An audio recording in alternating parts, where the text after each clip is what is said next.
Okay guys, I'm back. Let's go over a couple of things. One, I always make sure that everything is really clean. My hands, I pull my hair up and stuff because there's nothing worse than finding a hair or something in your food or eating somewhere where you don't know that things are clean. So I'm pretty particular.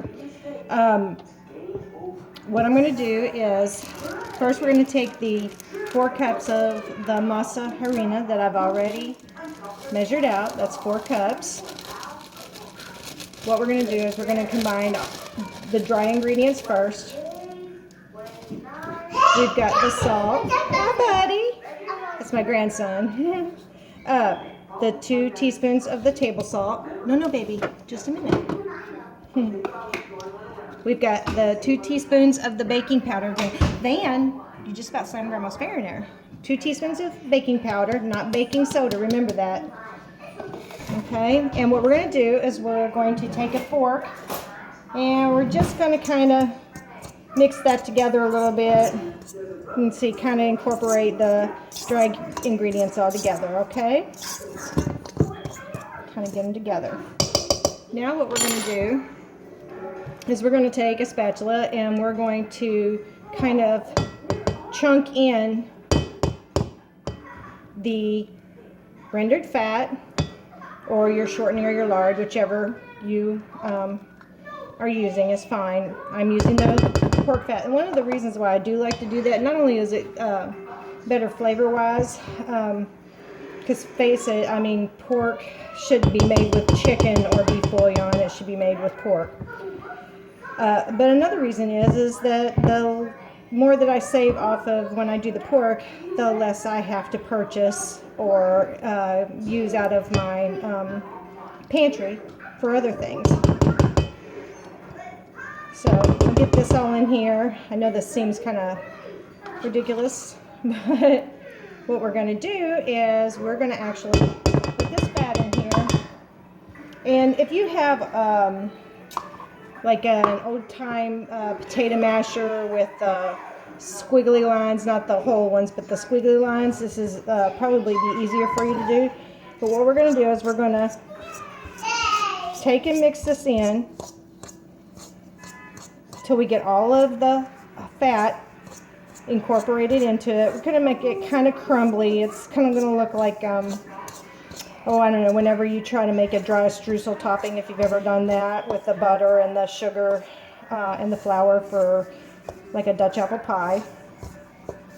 But we're going to get this all incorporated in there until it's kind of crumbly. And if your hands are really good and clean and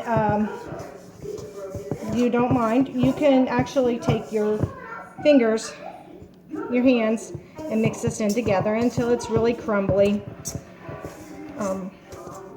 It takes a minute. The deeper your bowl and the smaller the diameter, it might take you a minute. So if you want, you can put it in a bigger bowl first and do this before you actually put it underneath the blender or your mixer when you get ready to put the broth in. And you can see how it's working right now. It's getting crumbly. I still got a big thing of the pork fat right there. And when I say pork fat, this is just the liquid fat. It's not like rendered pork fat pieces like chicharrones. This is actually would be an oil if you just melted it down. It's the equivalent to vegetable shortening or, you know, any kind of oil. It just happens to be the oil that comes from the fat off of the pork roast.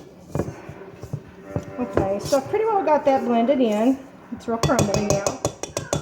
And what I didn't get will get mixed up when I add the liquid to it. So what we're going to do is we're going to put it in the blender.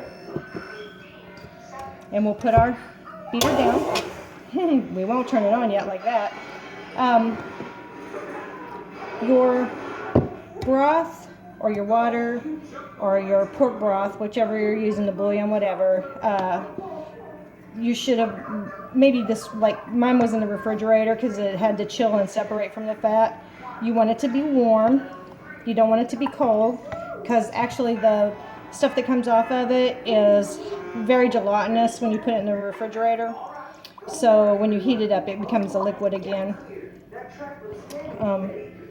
So you want it warm because it also helps to melt down the pork fat in here a little bit at a time. So what we're going to do is we're going to pour a little bit in, and we're going to turn it on low. I'm always amazed because low seems like way too fast to me on this thing. I'm using a regular kind of cake mix batter thing to do this, but you could use the whisk one. I just prefer this more than the whisk one because it's harder to clean.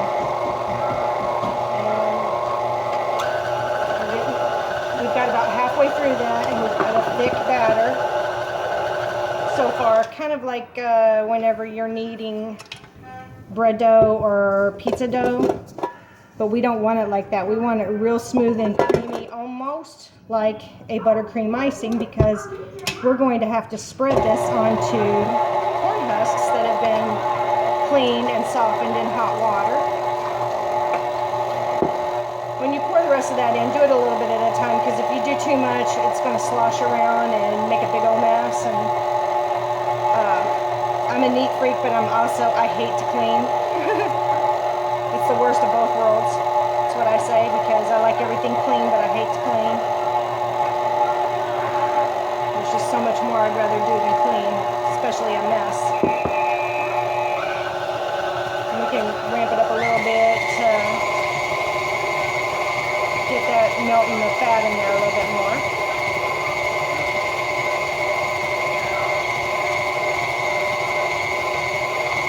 Turn it back down a little bit, because if I put that in there, it's going to be like somebody did a cannonball.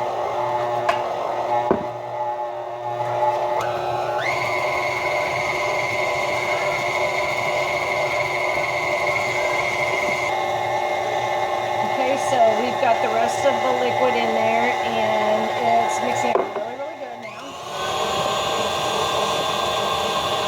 Now I'm going to stop and show you what it looks like. Take my spatula here, and you can see the consistency is like buttercream icing. It still holds its shape, but it's really soft, and it would go through a piping gun or a piping bag, whichever you use. A lot of times I use an ice cream or a melon baller to scoop my tablespoon onto the corn husk, because I get the same amount every time. Depends on if I want to make bigger ones or smaller ones, what size I use. But that's how you mix it up, and then when you get it all mixed up, you're going to take and put it on the cabinet, cover it up, let it set for about an hour, maybe, sometimes less than that. You can use it right away, but it rises more, and you get more tamales out of it if you do that, if you let it rest, just like bread dough. It's also going to rise more once it gets in to be steamed when you cook the tamales. So I'll finish mixing this up and cover it up, and then I'll bring you back when we're actually doing the tamales.